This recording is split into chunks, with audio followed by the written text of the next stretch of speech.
Hello students, this is Manmeet from English Hub Good and today, morning, ma'am. good morning. Today we are doing No Men Are Foreign. Poem number 6 of class ninth book Beehive.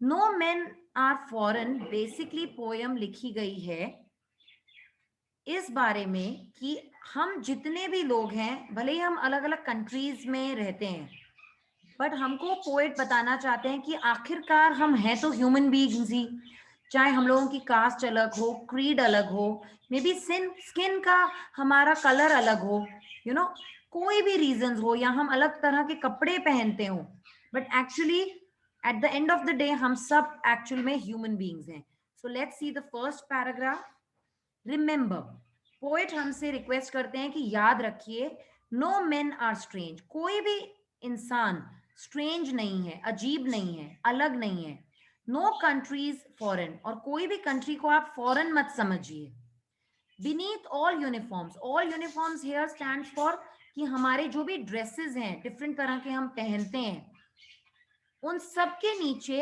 Actual में a single body breathes उन सब के अंदर same तरह की ही body है हमारे जैसी ही बॉडी है जो ब्रीथ कर रही है लाइक आर्स बिल्कुल हमारे जैसी the land are brothers walk upon और जिसमें अगर हम किसी कंट्री का एग्जाम्पल लेते हैं और उसमें जो वॉक कर रहे हैं वो हमारे ब्रदर्स हैं वो बिल्कुल हमारे जैसे हैं is earth like this in which we all shall lie और क्या अर्थ ऐसा है जिसमें हम रह रहे हैं क्या अर्थ अलग अलग है या बिल्कुल एक जैसा है हम सब के लिए अर्थ में हर एक चीज अवेलेबल है विदाउट एनी डिफ्रेंसिएशन यहाँ पोइट हमको चाहते हैं समझाना कि हम डिफ्रेंसिएशन अपनी आपसी दुश्मनी भूल जाएं because at the end of the day हम सब एक जैसे इंसान ही हैं we all are humans next they to aware of sun and air and water और जो दूसरी कंट्री में लोग रह रहे हैं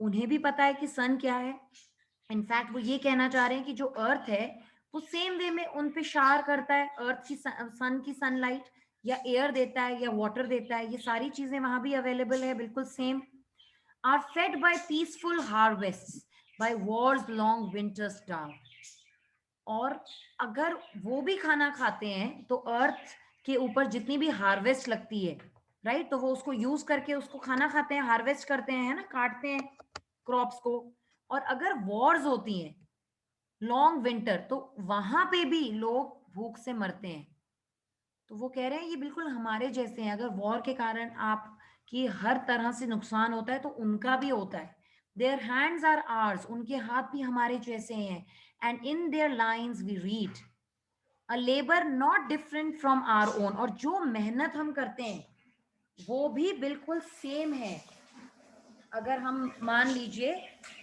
क्रॉप्स उगाते हैं तो वो लोग भी वैसे ही क्रॉप्स उगा रहे हैं वो भी उतना ही हार्ड वर्क कर रहे हैं तो जिन्हें हम स्ट्रेंजर्स या फॉरेनर्स मान रहे हैं एक्चुअली वो लोग भी सेम सन एयर और वाटर को यूज करते हैं जैसे हम यूज करते हैं वो भी अवेयर हैं इन सारी चीजों से और कोई डिफरेंस नहीं है जिस तरह से वो सन एयर या वाटर यूज कर रहे हैं और फिर वो कहते हैं पोएट कि फॉरेनर कोई नहीं है हम सब लोगों के बीच में भले ही हम जोग्राफिकली अलग हैं है ना अलग अलग कंट्रीज में रह रहे हैं but there is no one who is a foreigner उन्हें भी क्रॉप्स मिलती हैं हार्वेस्ट मिलती हैं और उनके ईटेबल्स मिलते हैं फील्ड से जैसे हम उगाते हैं और हमें मिलते हैं उन्हें भी पीस ज्यादा पसंद है जैसे हमें पसंद है सेम वे में during the war they have to face hardships उनको भी वॉर्स में हार्डशिप्स फेस करनी पड़ती है और वो भी मरते हैं स्टार्व करके भूख के कारण जैसे हम मरते हैं अगर हमें खाना ना मिले बिल्कुल हम लोग सेम हैं there is nothing like foreigners because all the things go parallel बिल्कुल सेम चलती है हर कंट्री में हर इंसान के साथ they use powers of hands to get the things done और वो अपने हाथों का पावर यूज करते हैं चीजें करने के लिए हमारी तरह so where does the strangeness lie तो क्या चीज है and in their lines we read तो क्या चीज है जो अलग है हम लोगों के बीच में तो फॉरेनर्स कहाँ से हो गए हम सब बिल्कुल सिमिलर है इन ऑल रिस्पेक्ट तो हम बिल्कुल किसी को भी स्ट्रेंज ना कहें और किसी को भी फॉरेनर या फॉरेन ना माने. Now let's go to the third paragraph. Remember, they have eyes like ours that wake or sleep, and strength that can be won by love. In every land is common life that all can recognize and understand. यहाँ पे poet बड़ी clearly बोल रहे हैं कि उनके पास भी आंखें हैं. हम उनको स्ट्रेंजर्स बुलाते हैं, उनकी भी हमारे जैसी आंखें हैं, जो सोती भी हैं और उठती भी हैं, है ना. आंखों से आप आंखें बंद करके सोते हो और फिर जगते हो तो आईज ओपन होती हैं. सेम वे उनकी होती है ना. वो भी उसी तरह वर्ल्ड को देखते हैं. They too see the world like us. उन आंखों से वो दुनिया देखते हैं, हम भी देखते हैं. They too follow the course of earth every day. है ना, कोर्स ऑफ अर्थ है. जब सुबह होगी तो आप उठ जगोगे और रात होगी तो आप स्लीप करोगे. सेम वे अर्थ जैसे चलता है 24 घंटे, वो भी वैसे ही फॉलो करते हैं. They too are sensitive like us. They have strength like us. और उनके पास भी स्ट्रेंथ है हमारी तरह. They are courteous to love. और कोई जब उनको प्यार देता है ना, that can be won by love, तो वो उन्हें जीत सकता है. मतलब आप किसी भी इंसान को जीत सकते हो कर्टसी और प्यार से, सिंपैथी से, है ना. Like us, and even they can be won by it. Even they submit themselves to the lovely feelings. जिस तरह हम किसी भी प्यार के सामने हार मानते हैं, वो भी मानते हैं. We can see that there is no difference in the way we live. Wherever we go, life has a similar mechanism. कोई difference नहीं है, सब जगह common है life. जिस तरह हम लाइफ को समझते हैं, सेम वे में रिकॉग्नाइज और अंडरस्टैंड करते हैं वो लोग. The poet is right in saying that no men are strange and no country is foreign. Now let's go to the fourth stanza. Let us remember whenever we are told to hate our brothers. और अगर हमें कहा जाए कि वो दूसरी country का है, उससे हेट करो, वो मुस्लिम है, उनसे हेट करो, तो अपने आप को प्लीज लेट अस रिमेंबर, हम ये बात याद रखें. It is ourselves that we shall disposes, betray, condemn. Remember. What is the meaning of disposes? Disposes मतलब किसी चीज को डिप्राइव करना. बिट्रे मतलब धोखा. कंडेम मतलब किसी की बेइज्जती करना. तो अगर हम ये सारी चीजें किसी और के साथ करेंगे ना, कि वो किसी और कंट्री में है, तो एक्चुअली हम अपने साथ ही करेंगे. सो इस पैराग्राफ में, फोर्थ पैराग्राफ में पोएट ये समझाना चाहते हैं कि कोई चीज भी स्ट्रेंज नहीं है, सब कुछ सिमिलर है, हम हर तरह से सेम है. पर फिर भी हमारे बीच में कुछ लोग हैं जो हमें भड़काते हैं, यू नो, और हमें कहते हैं कि हेट करो उन लोगों से. तो तब हमें याद दिलाना है, डिसअप्रूव करो उस चीज को.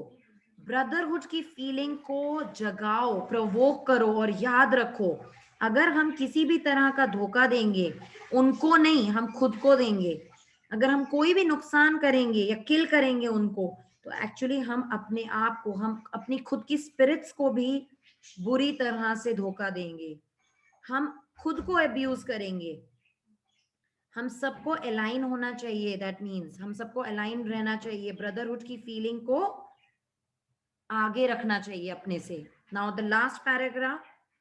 It is the human earth that we defile. What is the meaning of defile? जिसको हम पोल्यूट करते हैं. Human earth are hells of fire and dust outrage the innocence. Outrage मतलब सरपास. हमारे जो इतना गुस्सा है ना, वो सारे इनोसेंस को तबाह कर देता है. Of air that is everywhere our own. Remember, no men are foreign and no country is strange. तो यहाँ पे पोएट हमको लास्ट में बोलते हैं, हम जो ये आर्म्स उठाते हैं, है ना, एक दूसरे पे जो गोलीबारी चलाते हैं अपने ब्रदर्स के खिलाफ, हम सिर्फ और सिर्फ इससे पल्यूट करते हैं अर्थ को, जिसमें हम खुद रह रहे हैं. हम उसी को डिफाइल करते हैं बुरी तरह से. हेट्रेड, जेलसी, ये सारी जो हमारी फीलिंग्स हैं, इसको हम हेल्स ऑफ फायर कहते हैं, है ना. हेल की तरह है ये हमारे अंदर जो जलती है.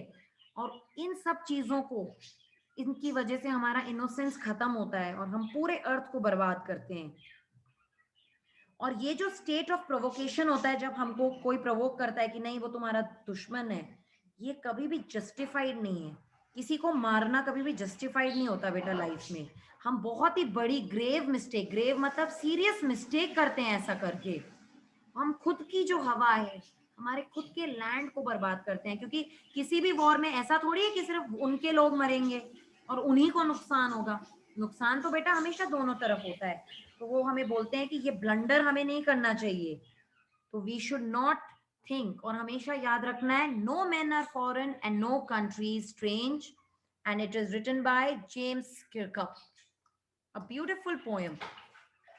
The meaning of disposes, deprive, defile, make dirty or pollute. Outrage the innocence मतलब violate the purity of. हम पूरी तरह से उसकी प्योरिटी को नष्ट करते हैं. Thank you so much. I hope you like this video.